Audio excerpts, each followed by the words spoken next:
ఇంట్లో ఉన్న బంగారాన్ని విడిపించి ఆ రోజు ఆన్లైన్ రేటుకే మేము కొంటాం. Sharma gold company. నమస్కారం, సుమన్ టీవీకి స్వాగతం. ఈ డిసెంబర్ మాసం ద్వాదశ రాశుల వారికి ఎలా ఉండనుంది, అలాగే నవగ్రహాల స్థితిగతులు ఎలా ఉన్నాయి, ఏ రాశుల వారికి ఎటువంటి ఫలితాలను అందజేయనున్నాయి, ఈ విషయాన్ని తెలియజేసేందుకు మనతో పాటు ఉన్నారు ప్రముఖ జ్యోతిష్య అలాగే వాస్తు వేదిక నిపుణురాలు, దేవి ఉపాసకురాలు అయినటువంటి శ్రీమతి జయప్రద గారు మనతో పాటు ఉన్నారు. అమ్మతో మాట్లాడదాం. నమస్కారం. నమస్తే అమ్మ. శ్రీమాత్రే నమః. అమ్మ, ద్వాదశ రాశుల వారికి ఎలా ఉండబోతుందో తెలుసుకునే ముందు నవగ్రహాల స్థితిగతులు, ఏ రాశుల్లోని ఏ గ్రహాలు ఉన్నాయి, ఎటువంటి ఫలితాలను అందిస్తున్నాయో కొంచెం క్లుప్తంగా. సో గోచార ఫలితాల్లో మనం తీసుకోవాల్సిందంటే పెద్దగా మార్పు ఈ మాసంలో పెద్ద గ్రహాల మార్పు అనేది ఏం లేదు. ఎందుకంటే గోచారంలో అన్ని గ్రహాలు అలాగే ఉన్నాయి. ఒక రవి మార్పు తప్ప మిగతా అన్ని గ్రహాలు కూడా మార్పు అనేది లేకుండా ఉన్నాయి. కనుక రాశి ఫలాలు ఈ మాసంలో అందరికీ కాస్త మిశ్రమ ఫలాలు, కాస్త మెరుగైన ఫలాలు అని చెప్పుకోవాలి మనం అంతే. ఎందుకంటే ఈ మాస ఫలితాల్లో మనం తీసుకునే విషయాల్లో ఎక్కువగా ముఖ్యంగా తీసుకునే గ్రహాలు ఏవైతే ఉన్నాయో శుక్రుడు, తర్వాత రవి, కుజుడు, బుధుడు, ఈ 4 గ్రహాలు యోగించే లాభం కంటే కూడా కాస్తంత ఇబ్బంది పట్టే పరిస్థితిలోనే ఉన్నాయి. సో వృషభ రాశిలో గురువు వక్రించి ఉన్నాడు మనకి, కర్కాటక రాశిలో కుజుడు, కన్యా రాశిలో కేతువు, తర్వాత వృశ్చిక రాశిలో రవి బుధులు కలిసి ఉన్నారు. డిసెంబర్ 2వ తారీఖు నుంచి మళ్ళీ ఆయన మకర రాశిలోకి వస్తున్నాడు శుక్రుడు. కుంభరాశిలో శని భగవానుడు, మీనరాశిలో రాహు. ఇది మన గోచారంలో ఉండే గ్రహస్థితి అంతా ఇలా ఉంది. అయితే ఈ గ్రహస్థితి ఇలా ఉండడానికి కారణం గోచారంలో ఉండే గ్రహస్థితి. అయితే ఈ మాసంలో మనం చేసుకోవాల్సిన ఏంటంటే, కార్తీక మాసం అయిపోయిన తర్వాత వచ్చేది మార్గశిర మాసం.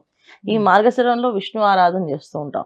సరే, డిసెంబర్ 16 నుంచి ధనుర్మాసం మొదలవుతుంది. సో శివారాధన, విష్ణు ఆరాధన, మళ్ళీ ధనుర్మాసం తిరుపతి వింటూ ఉంటాం. ఈ విధంగా పూజా పునస్కారాలు, దానాలు, ధర్మాలు చేసుకుంటూ వెళితే అన్ని రాసుల వాళ్ళకి అనుకూలంగా ఉంటాయి. ఎందుకంటే ఈ మాసంలో అంత చెప్పుకోదగ్గ ఫలితాలు కానీ, అంత బ్రహ్మాండంగా ఉండే యోగాలు కానీ ఏ రాశి వాళ్ళకి కనిపించట్లేదు.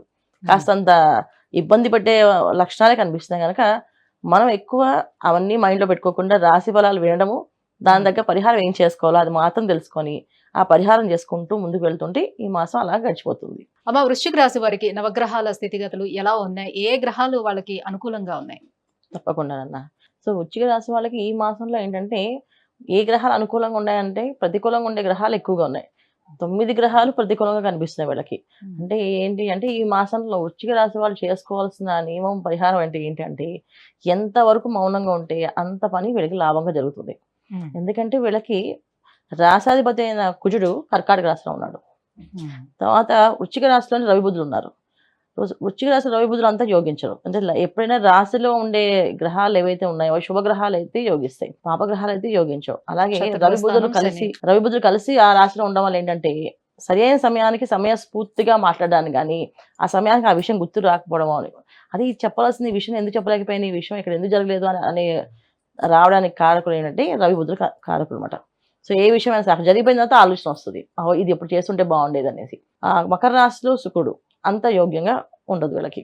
తర్వాత అర్ధాష్టమ శని మనకు తెలుస్తుంది. ఎందుకంటే శని భగవానుడు చతుర్థ స్థానంలో ఉండడం అంటే ఒక రకమైన ఇబ్బంది. అంటే అన్ని పనులు అవుతున్నట్టుగా కనిపిస్తాయి కానీ ఏ పని అవ్వదు. ఇది అర్ధాష్టమ శని చేసే పని. మెయిన్ అనారోగ్య సమస్యలు, అది ఆర్థికంగా బలహీనంగా చేసేస్తాడు. అంటే దినదిన అభివృద్ధి ఉండదు కానీ దినదిన దిగిపోతూ ఉంటుంది. అంటే వీళ్ళ ఆర్థిక పరిస్థితి, మాన్యం అనేది తగ్గిపోతూ ఉంటుంది. ఈ విధంగా అర్ధాష్టమ శని చేసే ప్రభావం.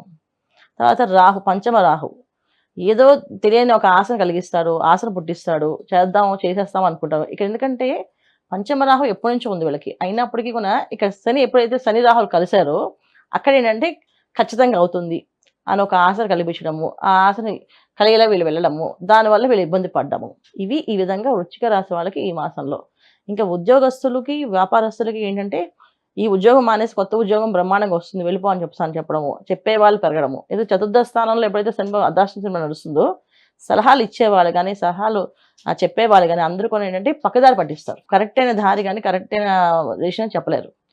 సో ఎందుకు వీళ్ళకి ఇలా జరుగుతుంది అంటే, ఇక్కడ గురువు బలం తగ్గింది వీళ్ళ జాతకంలో.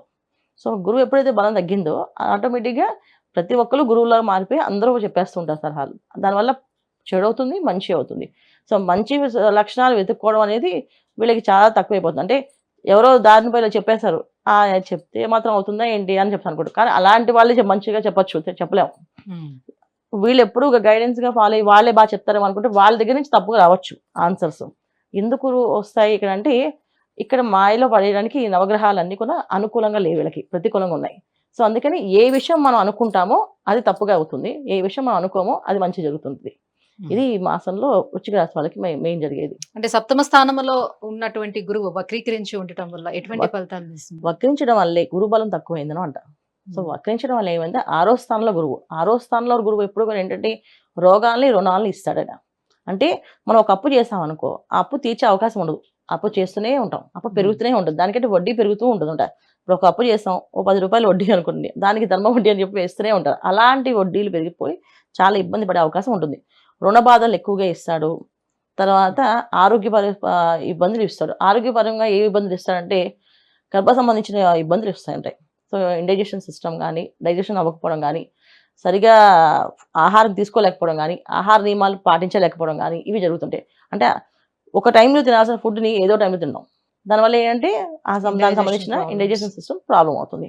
అలాగా ఇలాంటి ఇబ్బందులు వచ్చేది ఈ గురువు వక్రించడం వల్ల వాళ్ళకి వచ్చే ఫలితాలు. సో ఓవరాల్ గా చూసుకుంటే రవి, బుధ, శని, రాహువు, గురువు, కుజుడు అందరూ ప్రతికూలంగా ఉన్నారు. 9th హౌస్ లో కుజుడు అంత అనుకూలంగా ఉండరు. 9th హౌస్ లో కుజుడు అంటే ఏంటి అంటే మన పూర్వపుణ్యం అనేది వస్తుంది ఎప్పుడు కూడా. సో పూర్వపుణ్యం అనేది రావడానికి కారణం ఏంటంటే 9th హౌస్ కుజుడు ఉండడం వల్ల అగ్రెసివ్ గా మారుతుంది. ఏ విషయమైనా సరే చేయగలం అనే ఒక తెలియని ఒక మూర్ఖత్వం వచ్చేసి మొండితనం వచ్చి చేస్తాం.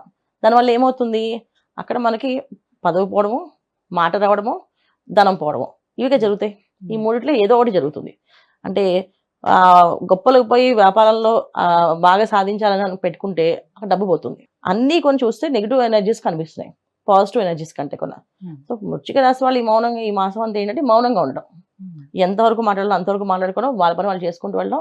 తోటి ఉద్యోగస్తులు, తర్వాత వాళ్ళతో పనిచేసే వాళ్ళు అందరూ కూడా శత్రువులుగా మారుతారు. వాళ్ళకి తెలియకుండా శత్రువులుగా ఎందుకు చేయాలి వీళ్ళకి, వీళ్ళు సాయం చేస్తే నాకేం వస్తా అనే లాభం వస్తాయి. జనరల్గా ఏం చేస్తాం, ఎవరైనా ఒక మాటే కదా సాయం చేస్తే ఏమవుద్దా అనుకుంటాం. కానీ ఇక్కడ ఏమవుతుంది, ఆ ఒక్క మాట కొని ఇవ్వడానికి ఇష్టపడరు. ఎందుకంటే ఇక్కడ 6వ స్థానంలో గురువు ఉండడం వల్ల, 6వ స్థానం గురువు ఉండడం, తర్వాత ఏమో పంచమ స్థానంలో రాహు ఉండడం, ఈ ఇద్దరు కలయిక గురుచండాల యోగం ఉంటుంది ఏకంగా. సో దీనివల్ల కూడా వాళ్ళకి కాస్తంత ఆకర్షణ తగ్గడం, జనాకర్షణ తగ్గడము, ఆకర్షణ తగ్గిపోవడం, వాళ్ళకి ధనం సరిగా రాకపోవడం, ఇవన్నీ జరుగుతుంటాయి. ఇది ఈ మాసంలో వృశ్చిక రాశి వాళ్ళకి మరి ఎటువంటి పరిహారాలను వీళ్ళు పాటించుకోవాల్సి ఉంటుంది ఈ నవగ్రహాల అనుగ్రహం కోసం? వీళ్ళు గట్టిగా ప్రార్థించవలసింది గణపతి. ప్రతినిత్యము గణపతికి పూజించడం, గణపతికి గరికతో పూజ చేసి బయటికి వెళ్ళడము, బెల్లం నైవేద్యం పెట్టడం, బెల్లంతో పాటు అరటిపళ్ళు, పాలు, పళ్ళు, ఇంకా ఏదైనా పలహారం ఏమైనా పెట్టచ్చు, కానీ బెల్లం కంపల్సరీ పెట్టాలి.